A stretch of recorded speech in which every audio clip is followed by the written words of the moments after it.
In this video, I will show the first half of Pokemon Uranium to make it easy for you to decide if this is a fan-made game worth picking up. We will talk about the pros and cons at the end, as well as the overall feeling I got after playing for roughly 10 hours. This game brings us the Tender region, which is split up in west and east, adds over 120 new fan-made Pokemon as well as radioactive Pokemon. With a fairly active subreddit and Discord server, this game might be something worth checking out. Because I'm going to show you gameplay footage until the 4th gym, here's a big spoiler warning if you're interested in the story. But now let's start with the installation. The link to this Reddit thread is down below. After downloading through Google Drive, the installation takes about a minute and you're ready to go. After the incident that happened 10 years ago, you start in your room in Moki Town and leave to visit the professor to pick your starter. Instead of straight up picking your starter like in other games, the professor asks you a couple questions to then decide which starter you get. You can guess based on the color of the answers on how to get the grass starter. At this point you should know that the starters in this game only have a single evolution instead of two like in the main games. Your rival Theo is going to pick the weaker option and battle you in the lab. A couple attacks and he's defeated. You then make your way to Route 2 and encounter Pokemon like Burby and Shinmonk. You will notice that it's hard to pronounce most of these. While I did catch most of the Pokemon I encountered, I stuck with my starter for most fights. Looking at the map of West Tender, you can see that there's quite a lot ahead of us, battling trainer after trainer until we enter the Passage Cave. Instead of the game being completely dark in this or other caves, you can clearly see where you're going without using a move like Flash. And here I catch a Tonomi and defeat some barrels just for the fun of it. In Nautalk City, you encounter this guy standing in front of the gym who had copies of the gym leader's keys to her home. Needless to say, she's not too happy about all of this. The gym is filled with normal type Pokemon, so just using the strongest move we have available up until this point is enough to secure our first batch. Before we can leave this town, Theo shows up for the second rival battle. He now has a level 10 Barrel as well as a level 10 Alaturks that both don't stand a chance against a Leech Seed and Vine Whip. A Pokemon Ranger helps us smash the rocks that are blocking the road, so we can do the same thing when we return to Moki Town and make our way to Route 3. A young boy tells us her mom doesn't understand that staying inside playing games is better than sand, and so we keep on defeating trainer after trainer until we arrive in Burrell Town. And here the second gym awaits us with a little rock smash puzzle. After you find the gym, you face off with Devon, the rock type gym leader. Due to us using Mega Drain over and over, this battle is over as quick as that started. But then, I encountered the most overpowered trainer we have met so far.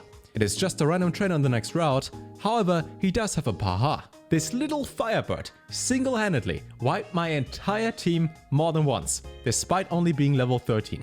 I had to catch one for myself. A couple dozen encounters later and I add this bird to my team. Honestly, this felt like catching a Ho-Oh. Roughly 30 minutes later, we meet again and this time, my own Firebird carries us to victory. Up the bridge we go until we met Theo and enter Comet Cave with him on our side. Is he a good friend and helps us? No. He leaves as soon as he can and we encounter level 22 Turlat, which we catch and will never use for anything. Arriving in Rockvale Town just to be sent on a side mission in which we encounter Garlickit, a Pokemon that acts like a trainer as we learn after defeating it.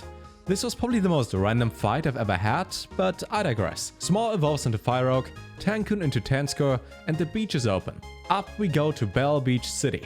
But first, Theo wants to fight yet again. Couple hits later and he disappears. We will soon meet again though. In this city we are sent on a mission to visit one of the nuclear plants to the east and take Theo with us. After meeting his father, we encounter radioactive Pokemon for the first time.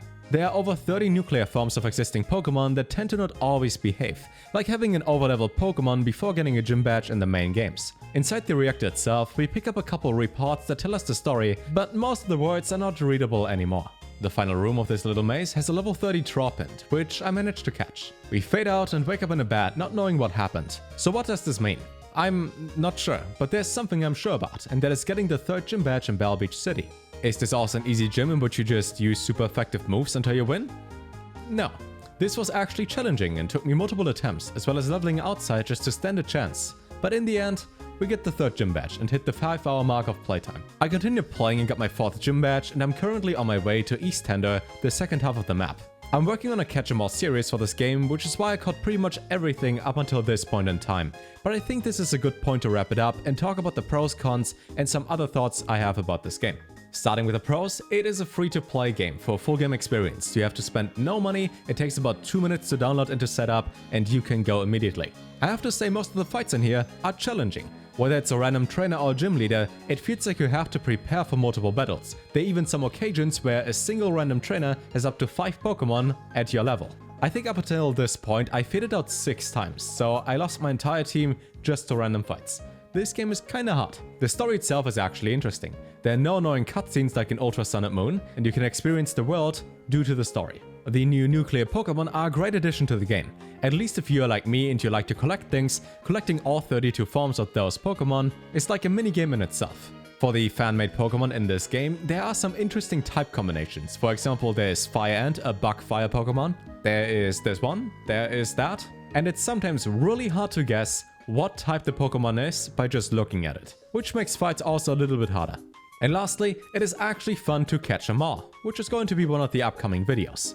Due to over half the Pokédex in here being Pokemon you have never encountered before, it's fun to catch them. It's like a new experience. Remember the first time you played Generation 4 or 5? This is how I feel with this game so far. But now, let's look at the cons.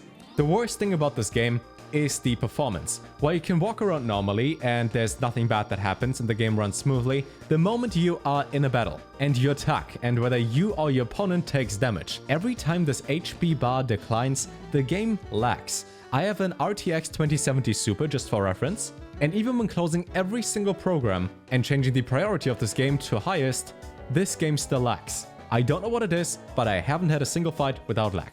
And then there are those rainy and dark areas. The problem is, they are so dark you can't really see anything. At some point I spent about 8 minutes figuring out where to go next because I couldn't see it. It turns out this is not a ledge, this is just a part where you can go up and down. In this forest, grass, ledges, as well as trees all have the same color. It's really hard to see, but this only really happened at one point in the game so far.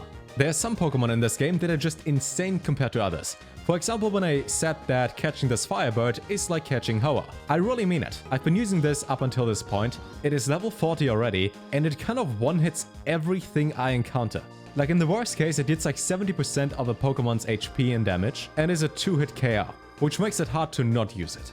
And now that you have seen and heard how I feel about the game, here's some additional information if you would like to check it out that I discovered when it comes to Pokemon Uranium. You have constant running shoes like in Hard Gold, so you don't have to press down a button the entire time, you just run. The game is also a little bit faster than most games. It is not like an emulator game where you can speed it up though, it's just faster than usual. Trainers you encounter on a route that spin around have the exact same time frame between each spin, and they even spin when you pick up an item. Within the game you can have multiple save files, HM moves like Rock Smash and Surf can be taught to you through an item from the Tinker and Legend Town. The shiny chance is 1 in 1024, so 8 times as likely as full odds. Pokemon types change after evolutions in some occasions. There's a global trading station and a Wonder Trade feature, as well as online battles, which means you can trade with a second account of yours or battle your friends. There's an in-game day and night cycle, making it a little more immersive. You can buy evolution stones in the department house in Bell Beach City. And lastly, there's a wiki for this game that tells you everything you need to know from a walkthrough of the game to side quest